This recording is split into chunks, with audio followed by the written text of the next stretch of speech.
Hey, what's up? It's the Bober and Handley Pro Football Podcast as we have now made our way through Week 10. And Bober, I don't know if you noticed, I got the little bit of a Christmas tree over there. Is it too early?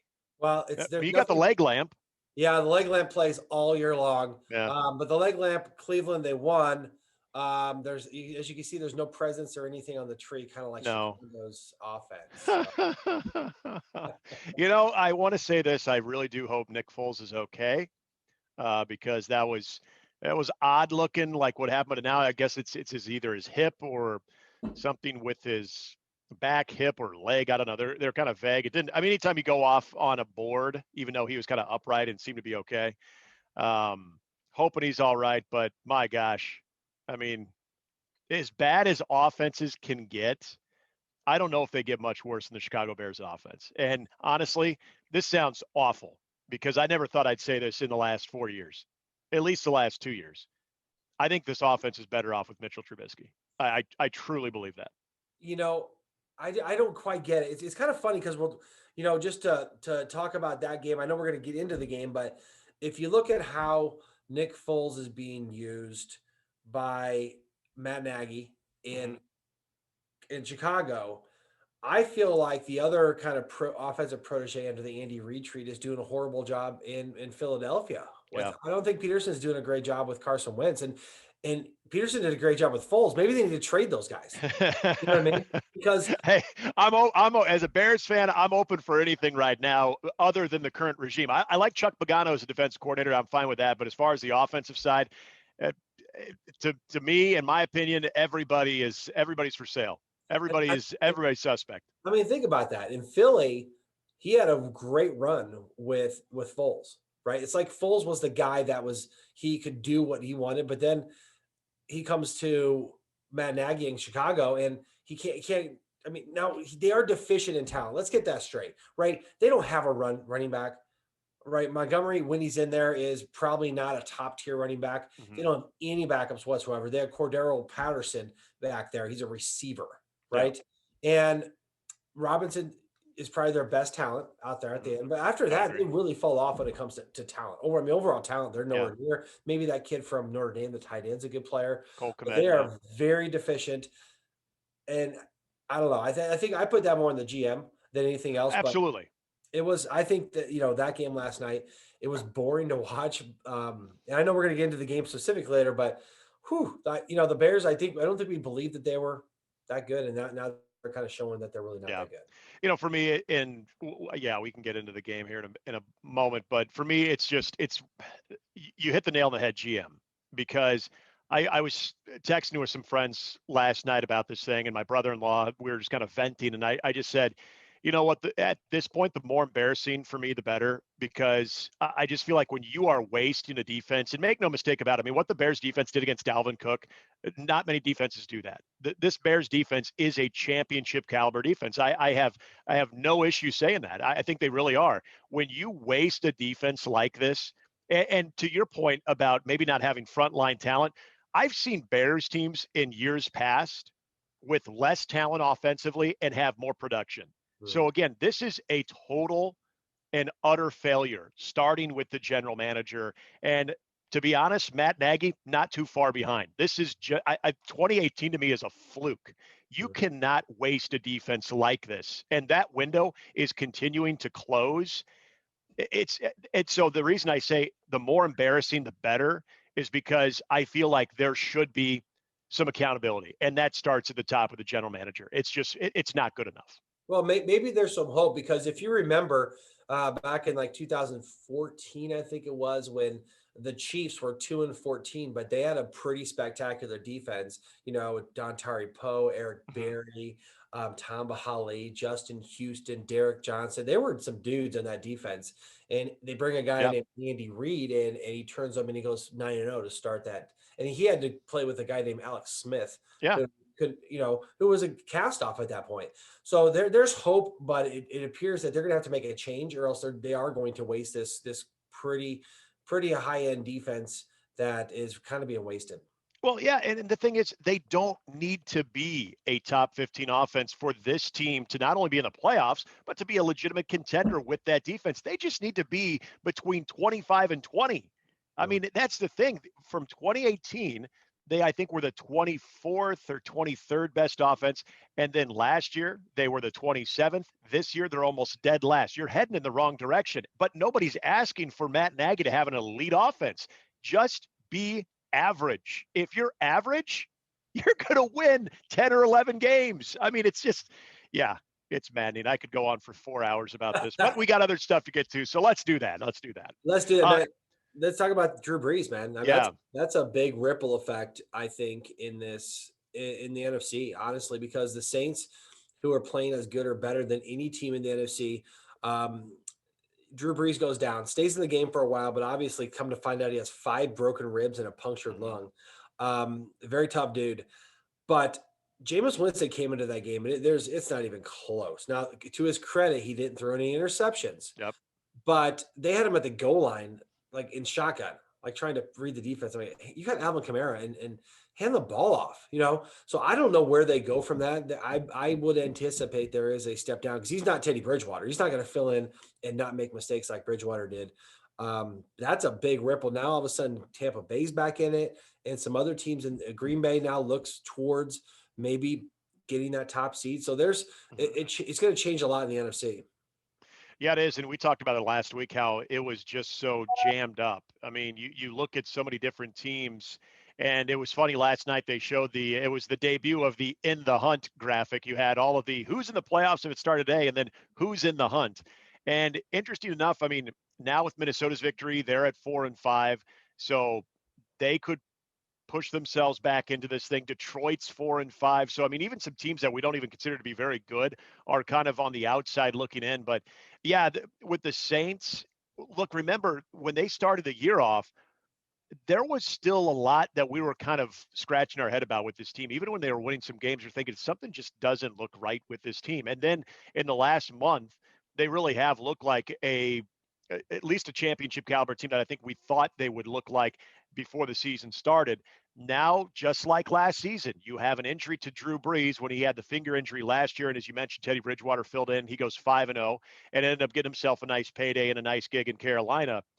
Jameis Winston, what I've always been interested in when they signed him is, okay, is he the backup or is Taysom Hill the backup? I'm not really sure what's going on. We know Jameis Winston is the true backup quarterback. And the other thing that I was curious of knowing is Jameis Winston, was he more of an erratic quarterback because he was in that system with the Buccaneers last year, where you want to force the football down the field, you want to take some big shots, and Jameis was encouraged to do that. Now in the Sean Payton system, it could be a little bit different. So will we see his sort of that erratic play? Will that be a little bit more reined in? Will he have the ability to maybe run a system and be a little bit more consistent and be able to eliminate the mistakes? Bottom line is he's going to have to. Now he's got weapons, but that's what I'm really curious about. Jameis Winston is, was he more of a product of just that system there in Tampa Bay, or is that just who Jameis is? Is he just going to be a one mistake after another, but can give you a big play here and there too? We'll find out. But this is a big moment for the Saints, no question. Yeah, and Sean Payton's been around this for quite a bit here, but they don't have too tough a schedule. They in the next 3 weeks they got the Falcons, Broncos, Falcons. Hmm. Then they got the Eagles. They got to go to Kansas City. Actually, I think Kansas City goes down there, but Vikings, Panthers. So they don't have a too tough of a schedule. It kind of lines up for them, but if this happens every year in the NFL, injuries are going to define how these teams finish, honestly, because Yeah. you only have so many stars to go around, so much money to pay these guys, and injuries are going to be one of the defining factors as this goes forward. So, yeah, we're going to keep watching the injuries because those are going to shape how this thing finishes. We're also kind of following the COVID situation this week. I know good news on the Browns front is they had no close contact, so they were able to reopen their facility. Saw that the Cowboys staff is using kind of a bubble in battling COVID. So as you see cases increasing and on the rise throughout the entire country, it looks like not only the NFL kind of strengthened their protocols a little bit, but you're now seeing organizations even take a step further on what is going to actually work within their organization, which I think is a very positive step because, I've talked about this a lot on my radio show. You get to Major League Baseball, you get to the NBA and NHL, and NBA and NHL had a great system with that bubble. They had no issues whatsoever. Major League Baseball had a little bit early on and then some here and there. But once you start getting closer to the finish line, it's important to preserve what you have going on. And we're seeing that in college football too. I truly believe with just the horrible news in the last couple of weeks in college football, with all the games being postponed, I am under the impression that once they get past Thanksgiving, when the students leave campus and are not coming back until like late January, that's your best opportunity to pull off a season and keep guys safe because you now have created some sort of a bubble. I think the NFL, even though they don't really have a bubble right now, I think you have organizations that are trying to do something within their facilities to do this because they understand now that we're more than halfway through the season, we're starting to see a lot of cases on the rise. How can they sort of double their efforts and still get to the finish line? Because regardless of what the TV numbers and the revenue numbers and everything that kind of goes along with the money-making machine that the NFL is, I think right now the most important thing, and the same for a lot of sports in 2020, is just getting to the finish line in a safe manner and to see if you can pull that off. And I think that's kind of what you're seeing out of the NFL right now. Yeah, NFL's kind of got their arms wrapped pretty tight around this situation as best they can. You see players and coaches getting fined. I do feel bad for Sean Payton dancing, doing the gritty in the locker room, and probably going to get fined for that, even though they've all Yeah. been in close contact. So they're taking it seriously, and it's good signs to know that they're playing football. We're still going on, and I think they're continue to add more protocols to keep them safe. So getting to the games, I think we just have to lead off with the one it took everybody's breath away, and it was an afternoon game. It was a game that we all thought would be a good game, and that was the Bills and the Cardinals. But you know what? DeAndre Hopkins was a key addition to the Cardinals in the offseason. It's maybe one of the reasons where Bill O'Brien at least had the clock ticking against him when he made that sort of head-scratching move there for the Texans. DeAndre Hopkins has been good. It's not like he hasn't produced for the Cardinals. But when you can come up in a big time situation against a big time opponent like that for a team that has ascended, but a team that I still don't think people are considering to be a Super Bowl contender, you make a play like that. You talk about the good vibes, being able to have the Hail Mary, Kyler Murray throwing that thing and kind of like falling into the sideline, and DeAndre Hopkins coming up, catching that Hail Mary and doing so against a quality Bills team to win that football game. I mean, that right there, that's not only the highlight of the week, might be the highlight of the season. Yeah, it's kind of funny here because one of the biggest things in this game that's going to be in the kind of world, the betting world, the spread and everything like that is the points we saw two. I've seen three out there.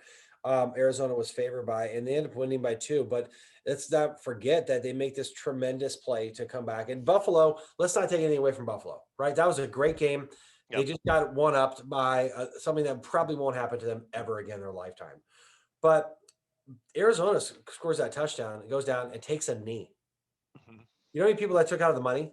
I mean, we're going to talk about another game coming up soon that took out of my bet to a push. But I mean, they're -2, and they could have went up by 3, and it made people a lot of money. Now, probably Vegas and the sports books probably pushed all over Yeah. the board here. So that's kind of a funny little thing that happened that not many people remember unless you actually had the spread in your mind. But they literally took a knee instead of going for two.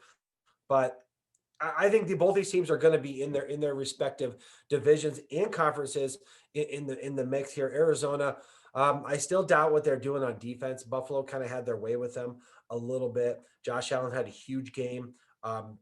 Didn't turn the ball over, I don't believe. He had a touchdown catch. Did you see that play? I mean, the touchdown catch that Josh Allen made was Yeah. amazing. So just an overall exciting, very good football game that I think that these two teams are going to be there in the playoffs and doing some damage. I mean, Kyler Murray is like that little mini Mahomes. I continue to be impressed with not only Murray, but I've been critical on Cliff Kingsbury. I think it's a gimmick offense that he has taken from Texas Tech when he was a player, and then of course as a coach. And I just honestly did not think it had any place in the NFL. And I still think time will tell if Mhm. defenses will catch up to that scheme. But so far it's worked. I got to give credit where credit's due. But Kyler Murray is another guy that I think a lot of us were wondering, hey, should he have played baseball, or is he actually going to be a good NFL quarterback? And he's proven everybody wrong. He is a playmaker. I think you mentioned Patrick Mahomes. I think he's got a little bit of that improvisation, but I think also when you look at just his stature, I think a little bit more of Russell Wilson too, because he can sling it. He's a guy that has no problem taking off. He's got good instincts, and he's got a cast around him, which is good. I'm with you on the defense.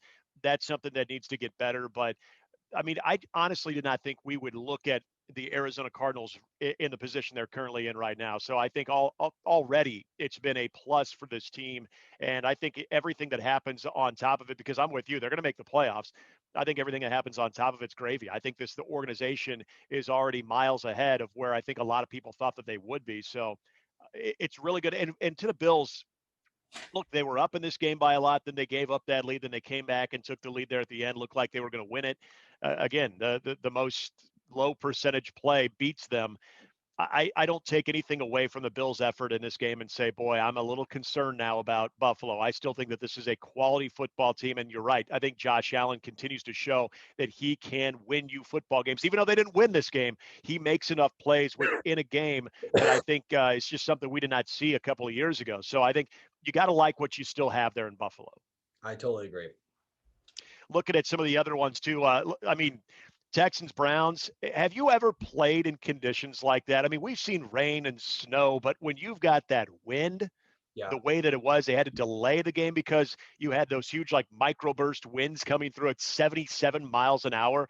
I mean, look, football players, you guys are tough, but there's just certain conditions where it's like, what are we doing? Like, what are we freaking doing? And now the winds died down a bit, maybe to like 50 miles an hour, but I just don't envy either team playing in those conditions. Yeah, and I got to give a lot of credit to Nick Chubb for running out of bounds and giving his team zero chances of losing that game, even Yeah. though I lost my bet because we pushed. I had them at 3. I saw 3.5 out there, but we took them at 3 on our last broadcast. I thought they were a great pick, and I still think they were. I mean, obviously the guy running out of bounds is kind of a fluke, but Cleveland again continues to impress just with how they can play in cold weather games like this. And Mayfield, I think he does well in those. I think he likes them. We did predict that this would be a low scoring game, which is good. If you bet the under, you came in way under by 29 points. But Houston they just got Deshaun Watson. He only had like 160 yards. He got sacked a couple times. Duke Johnson only had, and he was the bulk of their running game was 54 yards. So Cleveland is playing tough on defense. They're adequate on offense. Not a ton to go over in this game, but they did take us out of a price. A lot of people, fantasy football people, and bettors out of some money when he went out of bounds. But I also want to kind of just go in and say that my fantasy team is 7-2. Had another big week. Running backs carry me, man. I mean, I was big on running backs, but Josh Jacobs, Chris Carson's out, but I got Alvin Kamara too. Now, if I can just get Lamar Jackson to start running the ball and get some points, I'm in good shape. So I'm kind of cruising here. The bad part is if you're that good, you don't get any waiver claims. So sometimes I get that's too bad. Knock on wood here, I have been pretty lucky with the injury bug for my guys. So, but good. Cleveland is right there. We're not talking about them as much, which is what it should be, but they are a playoff team at this point. Yeah, they're a playoff team. I just don't think they're a playoff team, and I think that's the ceiling. I don't look at them as a legitimate contender.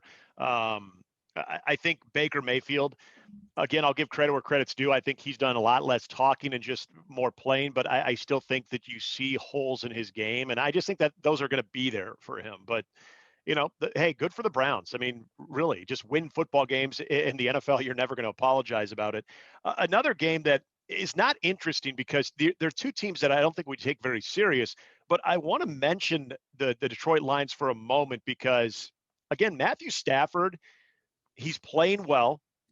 He did what he did in this game without Galladay, and DeAndre Swift was a big part of this one. Marvin Jones was a big part of this game, and this is another opportunity for me to gush over a rival quarterback in the NFC North in Matthew Stafford, who continues to just not make excuses and use the guys that he has around him. And for them to win this game by 3, they needed all 30 of those points to beat Washington, who's not a good football team. And I'm not trying to sell you that Detroit, hey, look out, here they come. I just want to take any opportunity we can have to say Matthew Stafford deserves so much more credit than what he's given because of the organization he's in, the coach that he has. And this is a guy that hardly has any of his weapons throughout every week. I mean, whether it's Galladay hurt, they've had a rash of injuries at the skill position. Their defense has gotten absolutely shredded, yet the guy doesn't complain. He plays through pain and he produces. And so if I take anything away from this game, it's another reminder that Matthew Stafford is still pretty damn good and probably doesn't get as much credit as he should. Yeah, and he probably saved his coach's job, honestly, because Yeah. Matt Patricia loses another game being up by 21 points. He definitely gets fired. But let's think about how this was. They were up 21, and Alex Smith, the timeless hobbled quarterback out there, had an awesome game, 390 yards passing. Comes down at Yeah. the end and takes them on a drive to get the tying field goal. Now, there was a couple of suspect pass interference calls there, honestly. But he gets them, and they kick the field goal. And there's 16 seconds left when Detroit gets the ball. 16 seconds left. He completes a pass. Chase Young comes in and foolishly puts his hand on the quarterback. Now, it was a little bit of a dive. I get that. But he took like 4 steps and shoved the quarterback. Gave them a first down, moved it closer. They were completing one pass, and Matt Prater kicks a 59-yard field goal. That's how this game ended, and that's happened to Detroit all year long. And finally, they were on the receiving end of a great comeback. So good for them. Good. It's a good feeling in Detroit. They're still who they are. A team with a lot of fantasy points. Matt Stafford's tough, but that defense for Matt Patricia being a defensive coach has been very disappointing. So I love to see Alex Smith making the comeback. Good for him. I don't think he's the answer there, but it's good to see a guy who, down in Kansas City, we love that guy who gracefully handed off the torch to Mahomes and taught him so much. And to see him go through everything he's gone through and come back and he has some success. This might be the last ride for him, but it's great to see the old horse come through. So I gotta say I appreciate what he's doing, but Patricia and them held on one more week. He has a job for one more week. Yeah, exactly. I don't mean to puff my chest out, but I called this one the Giants and the Eagles, and this had nothing to do with your former team, the New York Giants. This was all about the Eagles' absolute ineptitude that they just cannot really figure themselves out. And Chris, we can talk about teams that are either underachieving or teams that just don't seem to be able to adjust to what they have with their roster. Philadelphia is one of those teams that I can't make that excuse of, well, they just don't have enough weapons or they don't have enough talent. I just think that they do. And yeah, there have been some injuries, and every team has gone through those. I do not understand what Philadelphia is. And I feel like this is a team that has been one of the bigger letdowns. Remember, at the beginning of the season, there were people that were looking at the Philadelphia Eagles as a team that not only would win the East, but could also make a run at the NFC and possibly be in the Super Bowl. This is a team that has talent. It's been injured, sure, but Carson Wentz, a lot of this stuff starts with him. Who is Carson Wentz? I don't know. It seems like it was so long ago when he was heading towards that MVP season before he tore his ACL the same year that the Eagles won the Super Bowl with Nick Foles. Since then, he just has kind of been a shell of himself. And it's not every game. There's been a few games like, oh, okay, there's the Carson Wentz that we remember from that one season. But it doesn't happen enough. And you brought up the point earlier when we were talking about the Bears. Is Doug Peterson necessarily putting Carson Wentz in the best position to succeed? Or is Carson Wentz, is this just kind of who he is? He's just going to be sort of an enigma every week. I don't know. I just cannot figure this team out. I'm a bigger believer in Carson Wentz, honestly, than Doug Peterson's system. I mean, you think about this is coming off a bye week against a Giants team that can't beat the Eagles. I hate the Eagles because the Giants can never beat them, right? And you have a bye week, and you come in here, and I don't know what they're doing. They're running all these fancy little deals they run. It's like you got Carson Wentz, who I think you should use more. Let him throw the ball a little bit more. Just short, quick little plays, RPOs. Let him do some zone read. Miles Sanders was breaking off big runs every time he got the ball. Right now, they don't have a big downfield threat in there, but they have some dudes out there. I don't get it. Now, I will try to pump on my Giants here. A big game for Jason Garrett, my buddy, my old teammate. Got creative, had some really good plays out there. Daniel Jones is running the ball.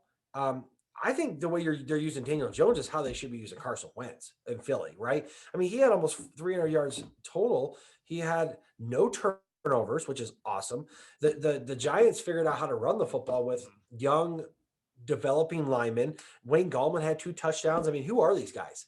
They Yeah. lose Saquon Barkley to start the season, and they're finding a way to win because they're well coached. They've stuck together, and they're not a great team, but this is a great foundation for the future. I think they got a great one to Judge. I think him and Jason Garrett down there are doing good. The defense is playing good. Start adding some more weapons to this team, and let's see what the Giants can do, because I think the future looks bright for them. And Philly, I mean, I don't know how much credibility do you have built up after a Super Bowl win to now be held accountable to just the lack Right. of production. And I think that time's coming soon. If they don't win the division and make a run at the end, I don't know if they keep them, honestly, because I mean, you have some a chance to be good, and they're just not doing it. That division's awful. And here's the other thing about the Giants. They're not so far back in this race. They are now second in the NFC East. Philadelphia's 3-5-1. And maybe that tie comes back to push them over the edge, or maybe it hurts them. I don't know. But the Giants are 3-7, and the Eagles are 3-5-1. So try that on for size. Let that sink in and know that that's your division leaders with those records. That, my friends, is the NFC least. And It's that and that would be an absolute bonus for the Giants, but they're looking to next year and the year yeah. after. So I like the Giants going forward in this division. And anything they get this year is just kind of icing on the cake. The Green Bay Packers, this was a game that I thought that they would handle easily in Green Bay. Jacksonville's garbage. Jacksonville is starting their second string quarterback to their first string quarterback, who's also not very good in Gardner Minshew. Green Bay really had to work for this one. Look, this is starting to kind of look a little bit like last year's Green Bay, their 13-3 run, where you saw the record, you're like, okay, that's a pretty damn good record. Yet there are odd things about this team that certain weeks they look really good. And then other weeks, and it's not just like that one week that every good team has, where they just look like they don't stop the run very well, or their running game isn't all that good, even with Aaron Jones. I mean, Aaron Rodgers is always going to deliver. We know that. But there are things about Green Bay that I still am concerned about when they get to the playoffs and face elite competition. I guess what I'm trying to say, even with their 24-20 win over Jacksonville, is Green Bay elite? I don't know if they are. That's a tough one because I mean they kind of just came out to a lead and just kind of cruised from there. I think that they're going to have to learn how to finish games, right? They're going to have to learn how to come out in the second half and play as good as they did in the first half. I mean, Aaron Rodgers went off for a while. He did it was great. He just did what they wanted, and they just kind of let up on the gas. Like Jacksonville comes back with the really Kieran Cole come back with a nice punt return touchdown that got them back in that game, or else we're talking about the score like it should have been. But that shouldn't have been allowed to happen. Playing at home, they were in some conditions. Don't get me wrong, but they handled it fine. It's just I think it's more of a motivation thing than anything, where they need to somehow say, okay, we're going to beat a bad Jacksonville team, but let's do it in a manner where we're improving this week rather than just Yeah. go out and get a couple touchdowns and we'll just walk out of here with a win. Against better teams, that's going to hurt them. And I Mhm. think that it's allowing a mentality to kind of seep in that we're not going to go hard all the time. And they need to play harder. That second half was horrible effort, horrible Yep. execution. There's no way Jacksonville should have been anywhere close to this game. And Green Bay they can be as good as they want to be. It's just Yeah. what can they get out of those guys? Yeah. And even the loss a couple of weeks ago to Minnesota, you knew the one thing that could beat you is Dalvin Cook, yet they could not stop Dalvin Cook. Yeah, So, I mean, I'm concerned about their defense. I absolutely am. I think so too, because they don't match up against teams that can run the ball. Robbins had a good game this week. I don't know have his stats in front of me, but I think he ran the ball pretty darn well. He had 109 yards rushing, Yeah. right? And this is a game that they were down most of the game. Mhm. So against elite running backs, they're going to struggle. And I think going towards the playoffs, cold weather, that's going to hurt them. Bucks Panthers. Bucks got down early and then they just absolutely turned it on. They win 46-23, so they're now at 7-3 on the year. The Panthers 3-7. Uh, this is not a big surprise. I think, especially without Christian McCaffrey, you knew that the offense was going to miss some firepower. Teddy Bridgewater goes down as well with a knee injury. Now, it doesn't sound like it's a serious knee injury, which is good considering what he's gone through as well. But he could maybe miss some time. Uh, yeah, for the Bucks. It's almost the same question I have about the Packers. You know the Bucks when they are really firing on all cylinders, they're a good team. They're a tough offense to stop, and their defense is pretty good. But they've also played enough games this season that have kind of left you sort of flat and wondering, is this an elite team? Are they a team that you can say, all right, if we got them in the playoffs, this is a very difficult team. This is an unbeatable type team.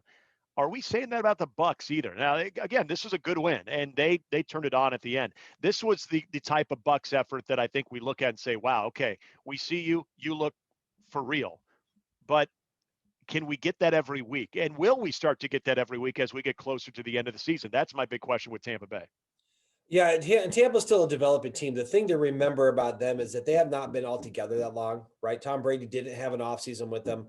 So it's a work in progress for them. I will say that Tom Brady really spread the ball around this game. Mhm. If you got a bunch of guys, mouths you need to feed, Tom Brady is the guy who can do it. I mean, I'm just looking at it. Godwin, Evans, Antonio Brown, Gronkowski, they all had catches. Some of them had touchdowns. Mhm. So he's found his rhythm in terms of spreading the ball around, which makes them very dangerous. It's just, can they do this consistently? Because we've seen them be the best team in the NFC, but can they do that? Yeah. Now the Saints are without Drew Brees. Maybe they catch them, Yep. but they got to finish out. They got to be playing better football. And again, I'm going to say it again. I just don't know how long Tom Brady and Gronkowski will hold this up. I mean, if you're going to get to December and January, are they the same players then as they are right now? I don't know. That's a big question mark for Mhm. me, um, and also the consistency for this team. But as of right now, they took care of Carolina, and Carolina. This is who Carolina is, right? I think the emotional roller coaster of having Christian McCaffrey back, then losing him was just too much Yeah. emotionally. It just wore them out. You think, oh my gosh, look what we got back, and now they lose him, and I think that hurt them more than anything. Um, so Carolina, good job with what they're doing. Keep building, but this is who they are, and Tampa, this is who they can be. Raiders Broncos. Raiders big over Denver. Not a big shock there, and it's kind of funny. There's a sort of a growing theme with the last three teams now that we've discussed that won: the Packers, the Bucks, and now the Raiders. You want to believe that those teams, I would say more so the Packers and the Bucks, because of their personnel, that they are teams that are legitimate Super Bowl contenders. I'm not going to put the Raiders in that category, but the Raiders also, as a team of, boy, you've seen them sort of hit the highest of highs if they can just figure out the consistency. Because what the Raiders have offensively with Jacobs, and I even think Carr with Gruden, that is starting to work out a lot better. The Mhm. defense, I've always said this about the Raiders, I think they're the most physical line of scrimmage in the AFC. I really do. But it's just a matter of seeing that every week. And whether it's sort of playing up and down to your competition, I don't know. This was a good sign because they're better than the Broncos, and they got a Broncos team that's starting to kind of see the writing on the wall. This isn't going to happen for them. And Vegas, hey, they took advantage of that. They played the way that they should. They're another team that I want to believe that they are more than just a playoff team, that they're a legitimate threat in the AFC. But I got to see this each week, and I'm just not with them. Well, we're going to see it this week. They play the Chiefs on Sunday Night Right. Football, and that is going to be a huge game because they're the only team that's beaten the Chiefs. Apparently, they toured, went around the Chiefs Stadium in a victory lap. The Mm-hmm. old Raiders Chiefs rivalry is back, baby. But let's look at this game.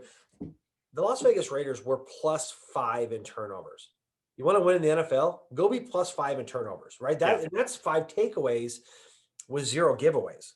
So Denver, I mean, I think I don't know if we just kind of throw Drew Lock out and say he's not the answer, but he is showing way more evidence that he's not the solution out there in Denver. Josh Jacobs on my fantasy team, Mine 112 too. yards, 2 touchdowns. Yeah. Carr, he was just efficient. He only had 154 passing yards, so it Mm-hmm. wasn't like he had a great day. Because honestly, the Raiders had a lot of drops. Waller had some drops. Riggs had some drops. They didn't have a great game. They just were very efficient. So they're going to have their. I think they might have been looking ahead a little bit to Kansas City, which is a huge division game. Now, Kansas City loses this game, they're still up a couple, because they're just a better team, a better record right now. But it tightens the race out there. That's a little look ahead to next week. I think Denver's done. I mean, they Yeah. still don't have a quarterback. They have a lot of work to do. Elway might be gone. But the Raiders are sneaky. They're very sneaky. I can't wait to see that game Sunday night.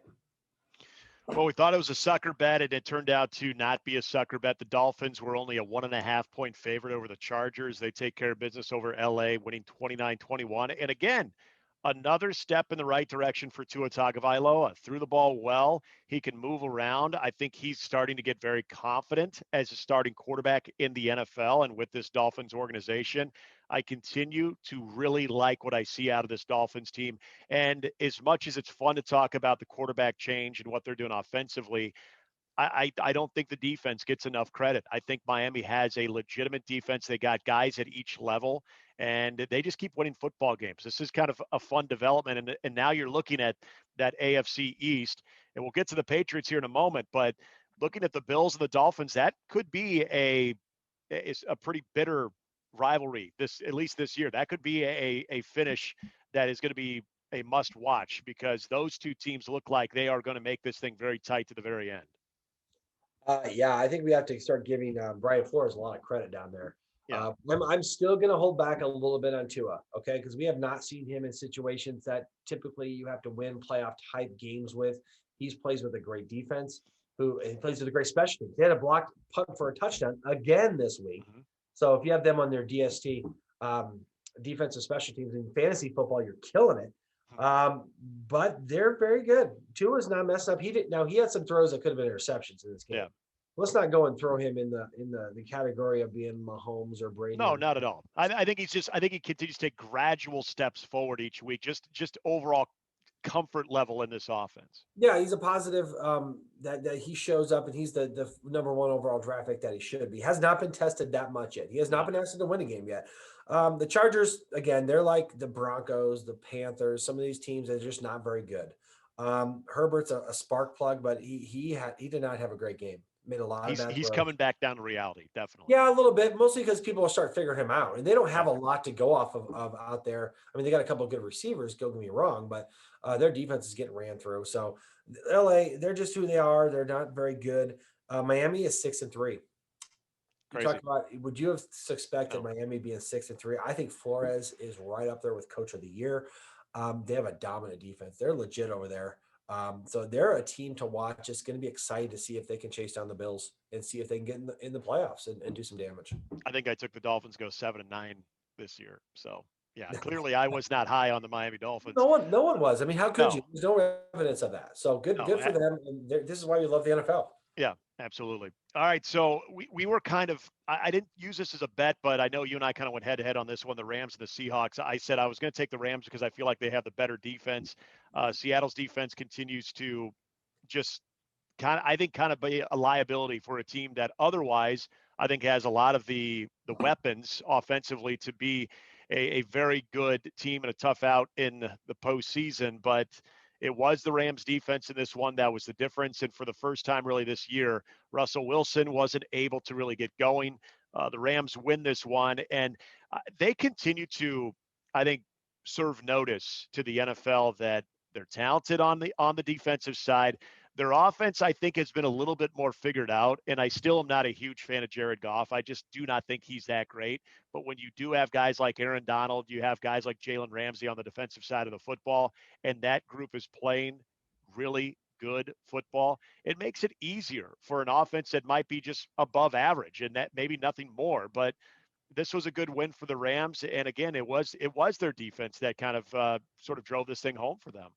Oh, absolutely. I think it's time to consider the Rams defense one of the best out there. They had a great game against a very good Seattle Seahawks offense.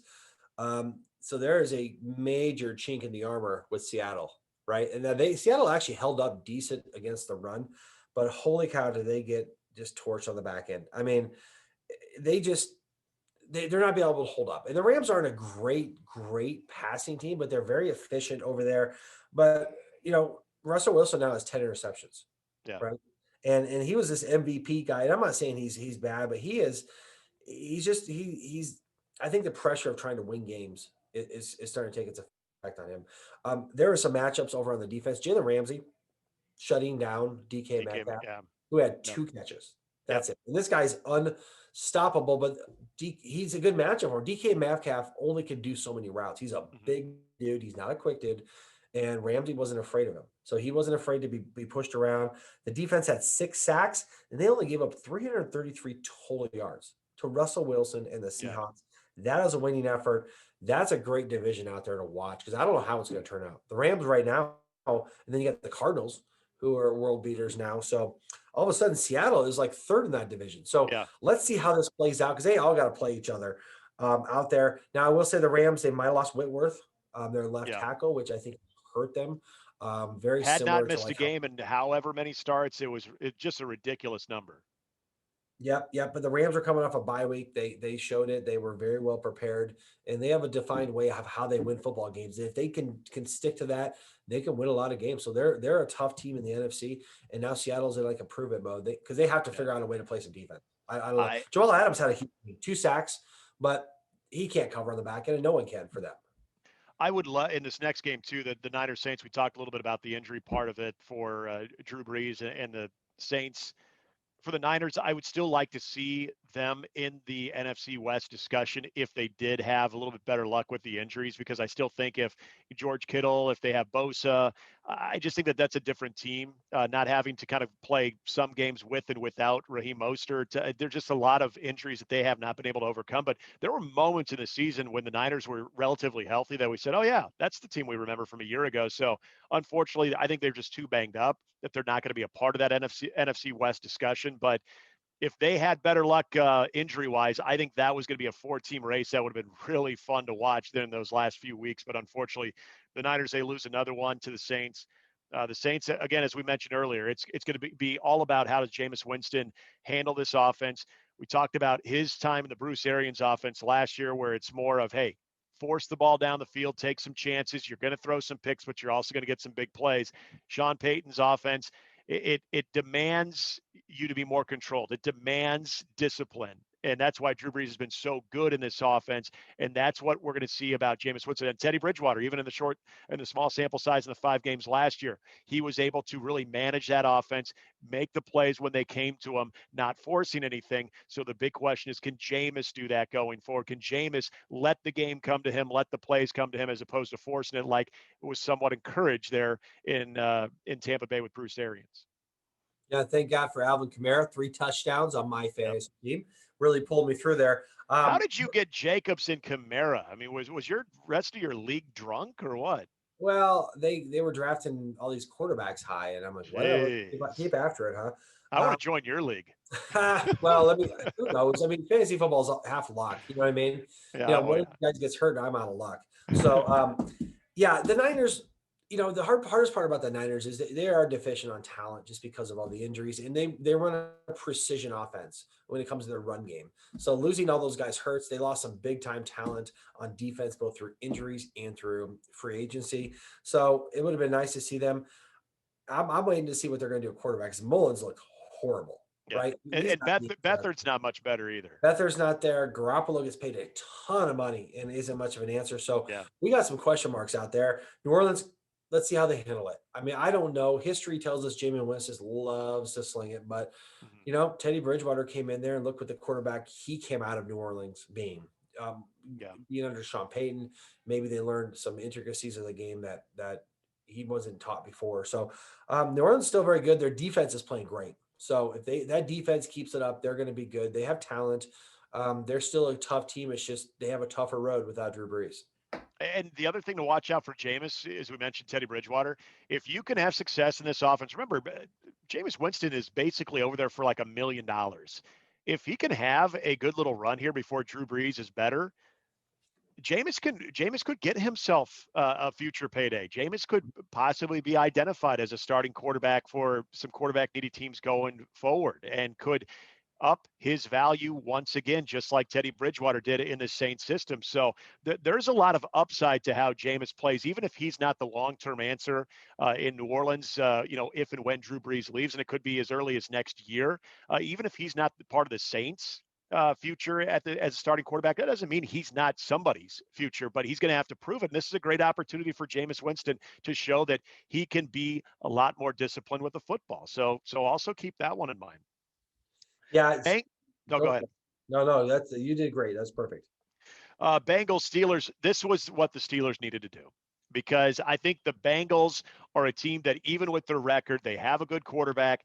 I think they're comfortable in their own skin. They know exactly what this season is about for them. It's laying a foundation. It's getting better. It's building around Joe Burrow, and that to me can be a dangerous proposition for other teams like the Steelers. Steelers did not play good football the week before against the Cowboys. They were able to survive that one. You wondered, okay, would they learn? Even though they won that game, you can learn a lot from winning ugly, and you can learn a lot from losing games too.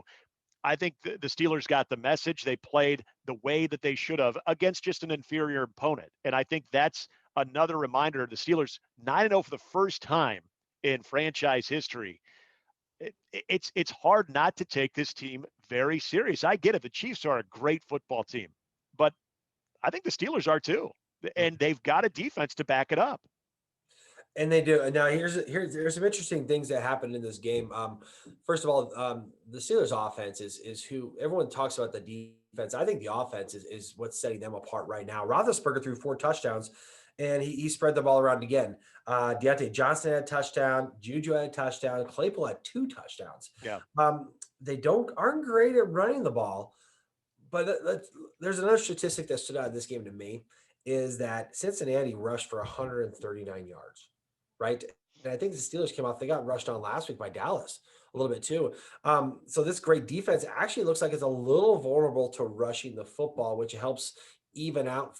If you get a balanced team that plays against them, that's where you got to attack them. Yeah. Run the ball, get yourself in manageable second and third down positions, because if they're like ball hawks when it comes to third and long. So you can't, that's the only negative I can see about the Steelers right now. We'll see what they can do against the good teams. You know what I mean? I know I would love to see them in the championship game against the Chiefs, which I think we might be headed for. But they took care of business. Good football team. I think they're going to lose a couple games. Just they might pull other guys. But they're in great position. Now it comes down whether or not they're going to get that first round bye.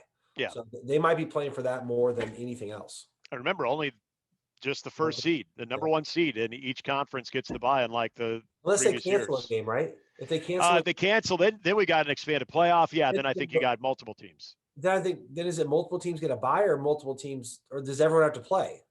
We'll look that up. Maybe we'll have to check that out. Yeah, I think maybe the first and second do get a bye, but I might be off on that.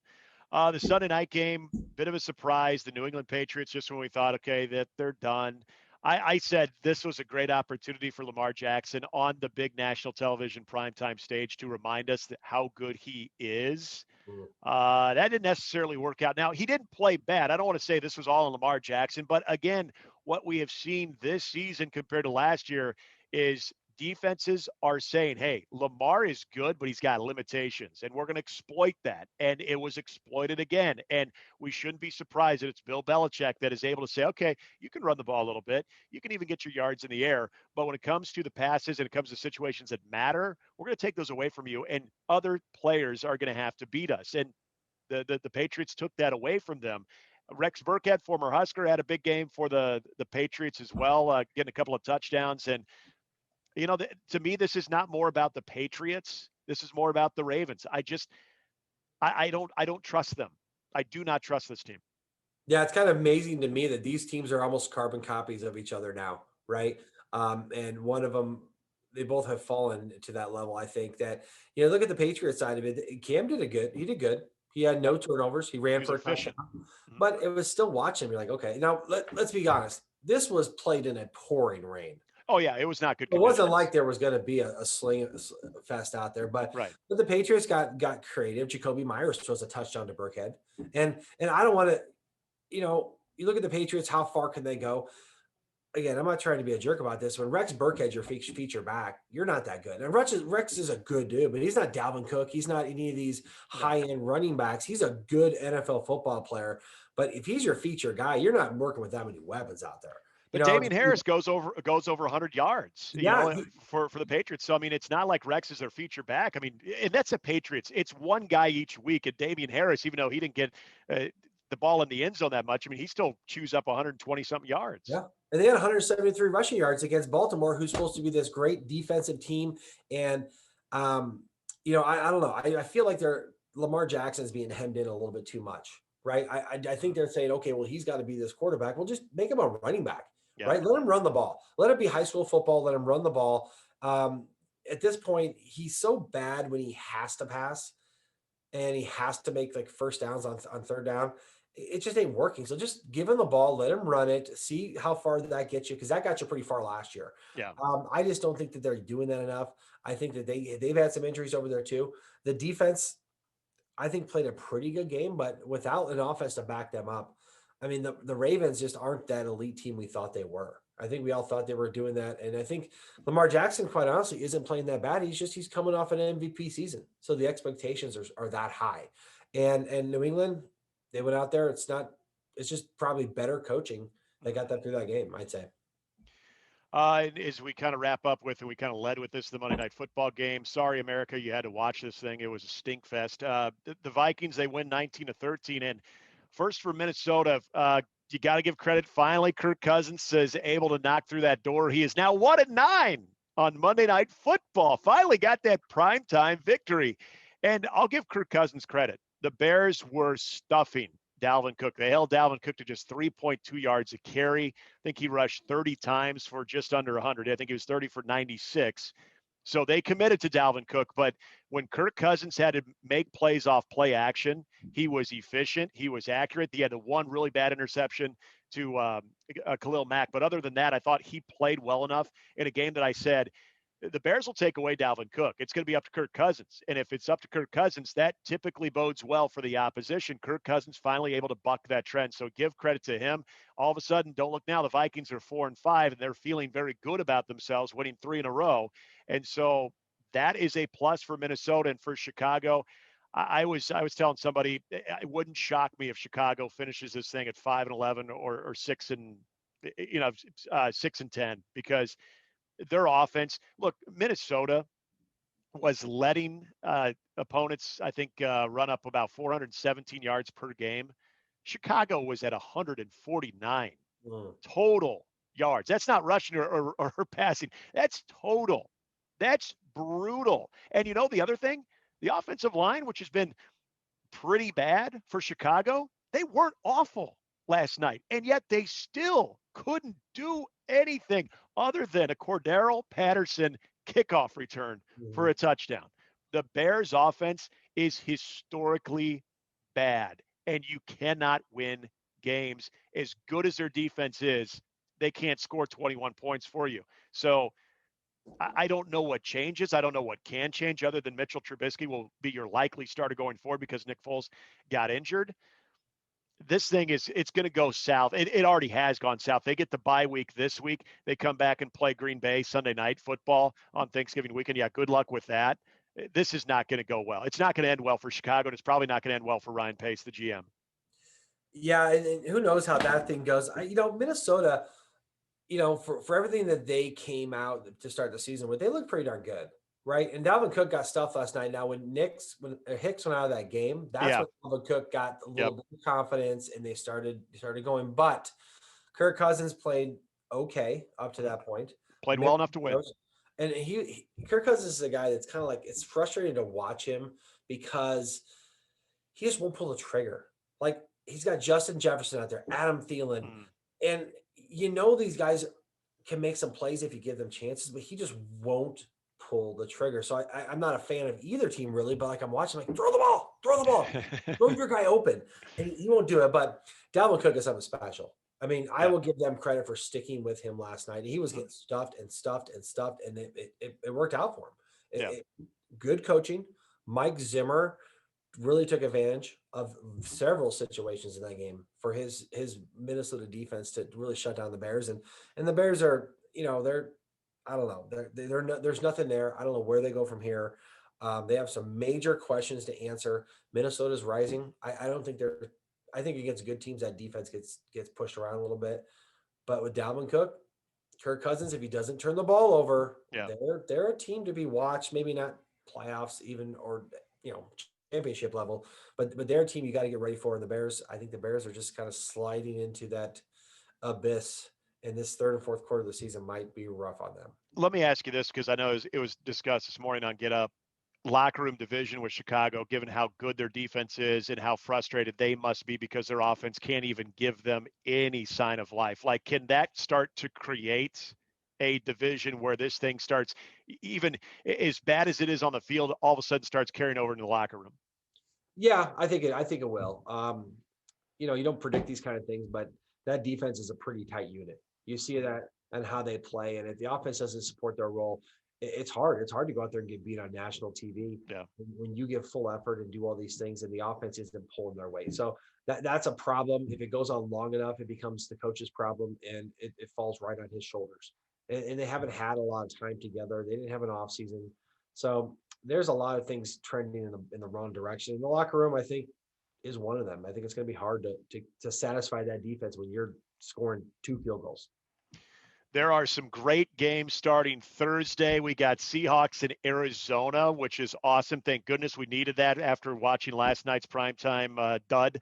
But a lot of good games in the upcoming week 11. So I can't wait to talk about that with you in a few days as we get ready for another week. We'll do it, and we got some big games to get ready for this week, and we'll be talking to you here just a few more days. We'll get prepared for. Is that going to be week 12 already? We're in week 11.